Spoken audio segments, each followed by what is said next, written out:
Namaskar everyone, in today's video I will explain you about simple past tense.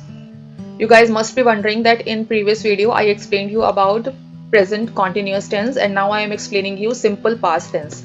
Why am I not covering present related tenses? The only reason behind that is I want you to start speaking small sentences in English.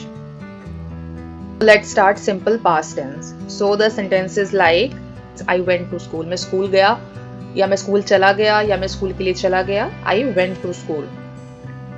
Whack means जब आप किसी को मारते हैं ना किसी चीज से तब आप किसी को हिट करने के लिए यूज द वर्ड whack. तो मैंने उसके सिर पर जोरदार प्रहार किया. I whacked him on his head. हमेशा सिंपल पास्ट के लिए आपको जो चीज याद रखनी है, पॉजिटिव सेंटेंसेस बोलने के लिए आपको सेकंड फॉर्म का यूज करना है. हम उसकी शादी में शामिल हुए. We attended her marriage. या kid brushed their teeth means बच्चों ने अपने दांत ब्रश किए. तो जो इस टाइप के सेंटेंसेस है जहां पे मैंने अपना होमवर्क किया, वो मेरे घर पर आए, मैं स्कूल गया, मैं मार्केट से आई, मैंने उससे बात की, इस तरह के जो सेंटेंसेस है वो सिंपल पास्ट टेंस के अंदर आते हैं. अगर आप बोलते हैं मैं स्कूल चला गया था, कल वो मेरे घर आए थे, बच्चे अपने दांत ब्रश कर चुके हैं, तो वहां पे आप सिंपल पास्ट टेंस यूज नहीं करेंगे, वहां पे परफेक्ट टेंस का यूज होता है. तो जो सेंटेंसेस होते हैं वो 3 टाइप्स के होते हैं. हमने अपनी प्रीवियस वीडियोस में भी बात की है. एक होता है पॉजिटिव सेंटेंसेस, यानी कि उन सेंटेंसेस में आप बता रहे हैं, you are telling that you are doing something और यू हैव डन समथिंग. आप कुछ काम कर चुके हैं या आप कुछ काम कर रहे हैं या in future you are about to do that thing. तो वो होते हैं पॉजिटिव सेंटेंसेस. मैं उसके बर्थडे पार्टी में जाऊंगा, मैंने खाना खाया है, मैं पढ़ रहा हूं. तो ये पॉजिटिव सेंटेंसेस हैं. Then comes the negative sentence. Negative sentence क्या होता है? नेगेटिव सेंटेंस का मतलब होता है मैं कोई काम नहीं कर रहा हूं. I am not doing my homework, I have not done my homework. तो ये नेगेटिव सेंटेंस है, मतलब आप बता रहे हैं कि आप कोई काम नहीं कर रहे हैं. फिर जो मैंने ये टाइप 1 और टाइप 2 जो लिखा है और उससे पहले जो मैंने क्वेश्चन मार्क का साइन बताया है, लिखा हुआ है, तो इसका मतलब है interrogative sentences. Interrogative sentences means हम क्वेश्चन पूछ रहे हैं किसी से. जब हम किसी से क्वेश्चन पूछते हैं तो हम अलग अलग फॉर्म में क्वेश्चन पूछते हैं. ये तो है नहीं कि एक ही फॉर्म में एक ही टेंस में हम क्वेश्चन पूछते हैं. हर टेंस में क्वेश्चन पूछने का भी एक अलग तरीका होता है. जैसे आप कहाँ गए थे या आप कहाँ जा रहे हैं, तो यहाँ पे टेंस चेंज हो गया. तो यहाँ पे अपनी कन्वीनियंस के लिए मैंने इनको टाइप 1 और टाइप 2 के अंदर I have divided them. Type 1 में जो क्वेश्चन आएंगे वो हमेशा इंट्रोगेटिव वर्ड से स्टार्ट होते हैं, यानी कि व्हेन, व्हाई, होम, इस टाइप के जो वर्ड्स होते हैं ये क्वेश्चन टाइप 1 वाले जो क्वेश्चंस हैं वो इनसे स्टार्ट होते हैं. और टाइप 2 वाले जो क्वेश्चन हैं उनके अंदर हम इंट्रोगेटिव सेंटेंसेस का ज़्यादा यूज नहीं करते हैं. Start from positive sentences. Positive sentences always start from subject, whichever tense we are speaking in. So subject means karta, करने वाला. The person who performs the action is subject. Verb means kriya. Actions, those are performed by the subject. And object means something or someone on which actions are being performed. And here one thing is to be kept in mind, that we have to use only the second form of verb in positive sentences only. So here is the first example of I whacked him on his head. मैंने उसके सिर पर मारा. I whacked is the second form. Whack, whacked, whacked. 3 forms हैं. Then I went to school. Go, went, gone. मैं जब भी कोई सेंटेंस बोलूंगी तो उसके अंदर जो भी वर्ब लिखा होगा मैं उसके तीनों फॉर्म आपको बताऊंगी. फर्स्ट फॉर्म, सेकंड फॉर्म और थर्ड फॉर्म. तो यहाँ पे वेंट लगेगा. कोई भी हेल्पिंग वर्ब, कोई भी ऑक्सिलरी वर्ब यहाँ पे नहीं लगेगा. Then kids brushed their teeth. Brush, brushed, brushed. उन्होंने अपने दांत साफ किए. Yesterday, yesterday मतलब जो कल बीत गया. They came my home. They came to my home. I forgot to write to here.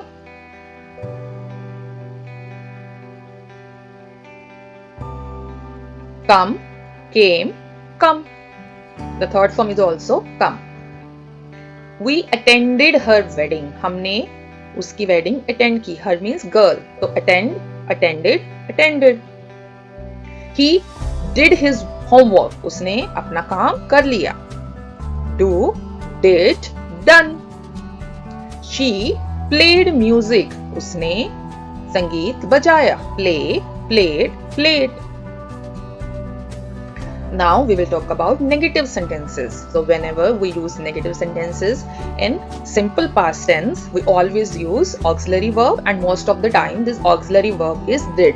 And we use the main verb, but this time we will use the main verb in first form only. Second form सिर्फ positive sentences में लगेगी.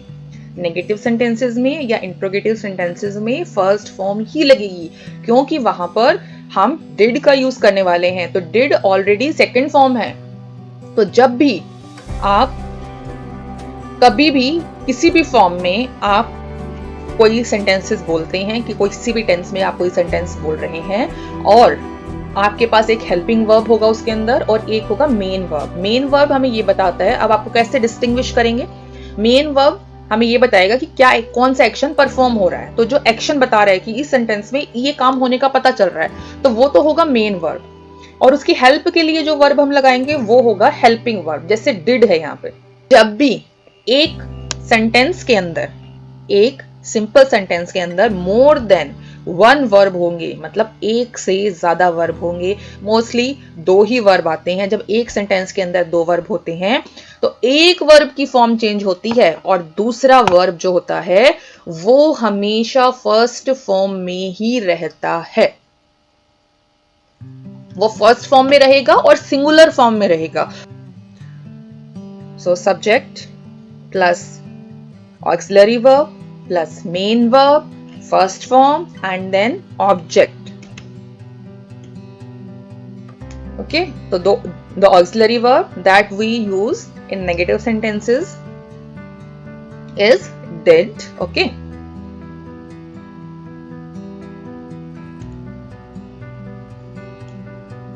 for example, when I gave you the example that I whacked on his head, so in negative form I can say that I did not whack on his head. तो देखो whack की जगह first form आ गई, हमने whack use किया.